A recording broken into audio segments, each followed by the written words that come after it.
ऐतिहासिक रामलीला मैदान में दिल्ली की सत्ता में सीएम पद के लिए चयनित की गई रेखा गुप्ता ने मुख्यमंत्री पद के लिए शपथ ली, जहां शपथ ग्रहण कार्यक्रम में पीएम मोदी सहित कई बड़े नेता मौजूद रहे।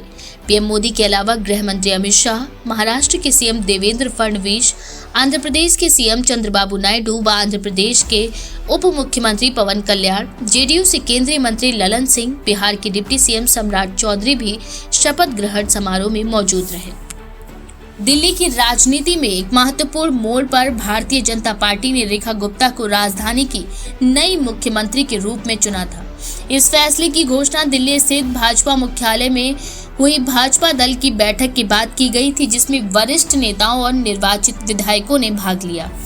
उन्होंने पत्रकारों को संबोधित करते हुए कहा था कि दिल्ली के मुख्यमंत्री पद के लिए रेखा गुप्ता के नाम का प्रस्ताव पार्टी के वरिष्ठ नेताओं प्रवेश वर्मा, सतीश उपाध्याय और विजेंद्र गुप्ता ने रखा। इस प्रस्ताव को 9 विधायकों ने अनुमोदित किया। अब रेखा गुप्ता ने मुख्यमंत्री के रूप में नामित किए जाने के बाद अपनी प्रतिक्रिया देते हुए कहा था कि मैं प्रधानमंत्री नरेंद्र मोदी, भाजपा के राष्ट्रीय अध्यक्ष जेपी नड्डा, दिल्ली भाजपा अध्यक्ष वीरेंद्र सचदेवा, रविशंकर प्रसाद और सभी पार्टी कार्यकर्ताओं का आभार व्यक्त करती हूँ। इसके अलावा उन्होंने कहा कि मैं अपने सभी विधायकों का भी धन्यवाद अदा करती हूँ जिन्होंने मुझ पर भरोसा जताया। रेखा गुप्ता दिल्ली की चौथी महिला मुख्यमंत्री बन चुकी हैं। उनसे पहले सुषमा स्वराज, शीला दीक्षित और आतिशी इस पद पर रह चुकी हैं। सुषमा स्वराज 1998 में मुख्यमंत्री बनी थी, लेकिन उनका कार्यकाल कुछ महीनों तक ही सीमित रहा था। शीला दीक्षित ने 1998 से 2013 तक लगातार 3 कार्यकालों तक दिल्ली की बागडोर संभाली थी, जिससे वह दिल्ली की सबसे लंबे समय तक सेवा करने वाली मुख्यमंत्री बनी थी। हाल ही में आतिशी को भी कुछ समय के लिए दिल्ली का मुख्यमंत्री बनाया गया था, जब अरविंद केजरीवाल को कानूनी मामलों के चलते पद छोड़ना पड़ा था। रेखा गुप्ता का राजनीति में प्रवेश छात्र जीवन से ही हो गया था। उन्होंने अखिल भारतीय विद्यार्थी परिषद से जुड़कर सक्रिय राजनीति की शुरुआत की थी और 1996 से 97 में दिल्ली विश्वविद्यालय छात्र संघ की अध्यक्ष भी बनी। इसके बाद वह भाजपा में शामिल हुई और दिल्ली नगर निगम की 3 बार पार्षद रह चुकी हैं। उन्होंने दक्षिण दिल्ली नगर निगम की महापौर के रूप में भी कार्य किया है।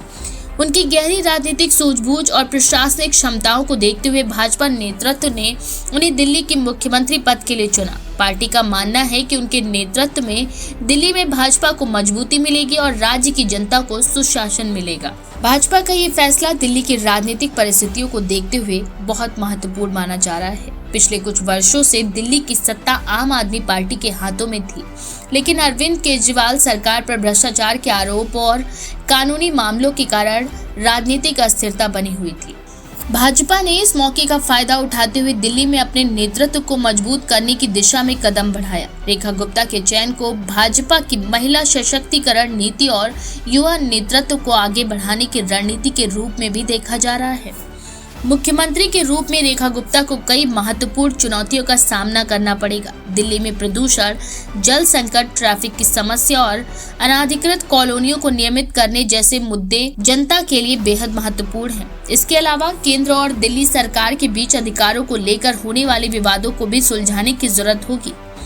भाजपा का दावा है कि रेखा गुप्ता के नेतृत्व में दिल्ली में विकास की नई दिशा तय होगी और नागरिकों को बेहतर बुनियादी सुविधाएं मिलेंगी।